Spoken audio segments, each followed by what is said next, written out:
আচ্ছা কোনছে আল্লাহ বড় না মানুষ বড়? ধরো গাদা, তুই কার হাতে কার জোড়া দেশ? কোড়ায় আল্লাহ আর কোড়ায় মানুষ। যেটা কবার কইছে ওইটা কন। আল্লাহ বড় না মানুষ বড়? আল্লাহ তো বড়। আল্লাহ বড়, তাহলে আল্লাহর কথা না হই না মানুষের কথা শুনেন কে? তুই কি কইতাছস? কি আর আল্লাহর কথা মানে না মানুষের কথা মানে? হ্যাঁ, কি আর মানুষের কথা শুনেন তাই না?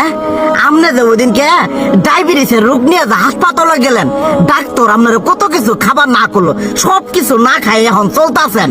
তাহলে আল্লাহ যে আপনারা কইছে যে হারাম খাবার না, সুদ খাবার না, কই আপনি তো কাম কাজ বাদ দিয়ে এলাকার আমাদের টাকা পয়সা না গায়ে খালি ওইলে দিয়েই খান, নিজেরা টেও হালাল ভাবে কামাই করেন না, ওই সুদ তো না কটা টিয়া করে লাভ আহে ওইলে দিয়ে দিয়ে চলেন আর পেট বড় বানাইছেন।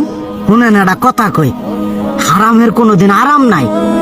হালাল পথে রুজি রোজগার করেন, প্রয়োজনে এড়া বেলা কম খায়েন, তাও শরীর পিণ্ডও ভালো থাকবো, কোনো রোগ বেদও হবো না, আরামও পাবেন, আল্লাহও খুশি থাকবো।